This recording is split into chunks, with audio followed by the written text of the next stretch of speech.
BJP என்கின்ற ஒரு கட்சி உதயமானதிலிருந்து இந்திய துணைக்கண்டத்தின் வரலாறு என்பது இரத்த கரைபடிந்த ஒரு வரலாறாக மாறியது என்பதை நீங்கள் மனதில் கொள்ள வேண்டும். ஒரு உதாரணமாக பார்ப்போம் என்று சொன்னால் 1950 முதல் 1979 உட்பட்ட காலத்தில் இந்தியாவில் தீவிரவாத தாக்குதல் என்பது விரல் விட்டு எண்ணக்கூடிய தாக்குதல்.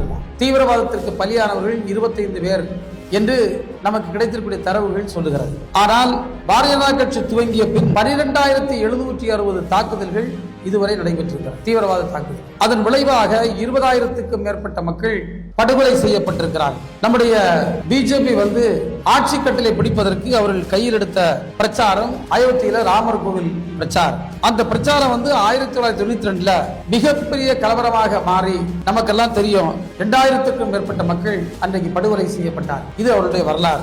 அதற்கு பின் பார்த்தீங்கன்னா 2002 குஜராத் கலவரம். எப்படி கர்ப்பிணி பெண்கள் பாலியல் கூட்டு பலாத்காரம் செய்யப்பட்டு கொலை செய்யப்பட்டார். நம்ம எல்லாம் இன்னைக்கும் அதை நினைச்சு பார்த்தா நம்முடைய உள்ளமெல்லாம் உருகும்.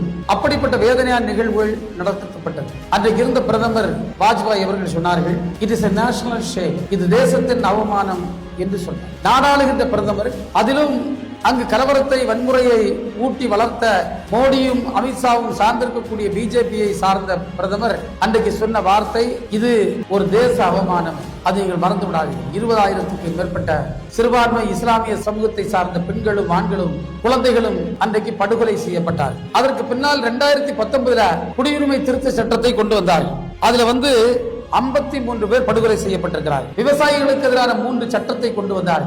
டெல்லியில எப்படி குளிர் அடிக்கும், எப்படி வெயில் அடிக்கும்னு சொன்னா உங்களுக்கு புரியாது, போய் பார்த்தாதான் தெரியும். சுமார் ஓராண்டு காலம் அந்த கடும் குளிரிலும் வெயிலிலும் இந்த தேசத்தினுடைய விவசாய பெருங்குடி மக்கள், விவசாயி சேற்றில் கால் வைத்தால் தான் நாம் சோற்றில் கை வைக்க முடியும் என்று பெருமையோடு பேசுவோம். அவர்கள் டெல்லி வீதியிலே செத்துமடைந்த வரலாற்றை நாம் பார்த்தோம். 2016 பண மதிப்பிழப்பு என்று ஒன்றை கொண்டு வந்தார். முதல்ல சொன்னார், பல முதலாளிகள் வெளிநாடுகளில் பதுக்கி வைத்திருக்கக்கூடிய கருப்பு பணத்தை கொண்டு இந்த தேசத்து மக்களுக்கு தருவோம் என்று சொன்னவர், அதற்கு நேர் எதிர்மறையாக பண மதிப்பிழப்பு ரூபாய் நோட்டை ஒழிச்சு ஏழை எளிய மக்கள்லாம் வங்கிகளுக்கு முன்னால் காத்து கிடந்து எத்தனையோ பேர் உயிர் நீத்த வரலாறு. எவ்வளவு பொருளாதார இழப்புகளை சந்தித்த ஒரு மிகப்பெரிய கொடுமை. அதற்கு பின்னால் பார்ப்போம் என்று சொன்னால், வட இந்தியாவில் இருக்கக்கூடிய மக்கள் மாற்றத்தை சாப்பிடான்னு சொல்லி எத்தனை பேர் அடிச்சு போய் எவ்வளவு பெரிய கொடுமை என்னை பாருங்க. பசு பாதுகாவலர்கள் என்று சொன்னார்.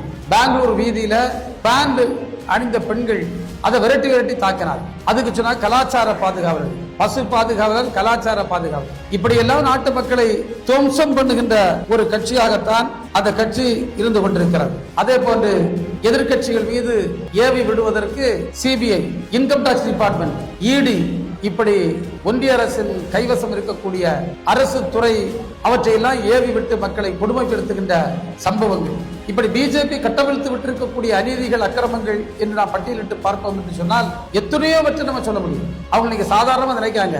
பலர் நினைக்கிறார்கள், நான் சுதந்திரமாக வாழுகின்றோம், நமக்கு எல்லா வாய்ப்புகளும் இருக்கிறது, இது யாரும் நம்மை அசைக்க முடியாது என்று. இன்னைக்கு உலகத்தின் பல பகுதிகளில் யுத்தம் நடைபெறுகிறது. கோடீஸ்வரர்களாக இருக்கின்றவர்கள் ஒரே நொடியில் ஒரு குண்டு வெடித்தவுடன் ரோட்டிற்கு வந்து விடுகிறார்கள். மறுநாள்ல இருந்து பிச்சைக்காரனா மாறிடுறாங்க. ஏன்னா ஹெலிகாப்டர்ல ஃபுட் விழுந்தா மட்டும் தான் சாப்பிட முடியும். ஒரு பக்கம் உயிர் பயம், மறுபக்கம் ஒதுங்கி இருப்பதற்கு கூட இடமில்லை. அதே போன்று பல நாடுகள் நாம் பார்த்திருக்கோம். ஜனநாயக அரசுகள் கவிழ்க்கப்பட்டு அங்கு ராணுவ ஆட்சி இல்லது சர்வாதிகாரி ஆட்சி ஏற்படுகின்ற நேரத்தில் அந்த மக்களை எப்படிப்பட்ட துயரங்களில் அவர்கள் ஆழ்த்தி இருக்கின்றார்கள் என்று. இன்னைக்கு மோடியை சார்ந்த சித்தாந்தமும் RSS சித்தாந்தமும் எதை சொல்லுகிறது? சமத்துவத்தை சொல்லுகிறதா? இல்லை. திராவிட முன்னேற்ற கழகத்தை ஏன் அவர்களுக்கு பிடிக்கவில்லை? காங்கிரஸ் கட்சியின் ராகுல் காந்தியை ஏன் மருந்து கட்டி அடிக்கிறார்கள்? ஏனென்றால் நாம் சோசியலிஸ்ட் என்ற வார்த்தையை செக்குலார் என்ற வார்த்தையை பயன்படுத்துகிறோம். சோசியலிஸ்ட் என்கின்ற வார்த்தை சமத்துவம் என்பதை சொல்லுகின்ற வார்த்தை. நீயும் நானும் சமம் என்று சொல்லுவதை எதிர்க்கக்கூடிய சித்தாந்தத்தை கொண்டவர்கள் தான் பிஜேபியை சார்ந்தவர்கள். எல்லா மதமும் ஒன்று, அது நம்பிக்கை அடிப்படையிலானது, அதுவும் அரசியலும் கடந்துவிடக் கூடாது, ஒரு அரசு என்பது மதத்திற்கு அப்பாற்பட்டதாக இருக்க வேண்டும் என்று சொல்வது மதசார்பற்ற தன்மை, ஆங்கிலத்திலே செக்குலரிசம் என்று சொல்வது.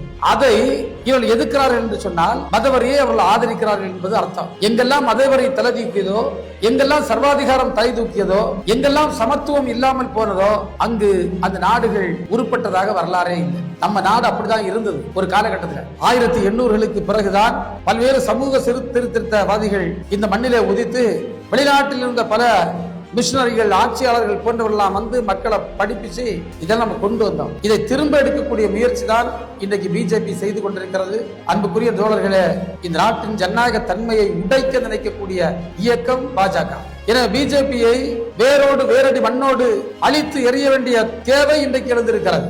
மண்ணை நாமே காப்போம்.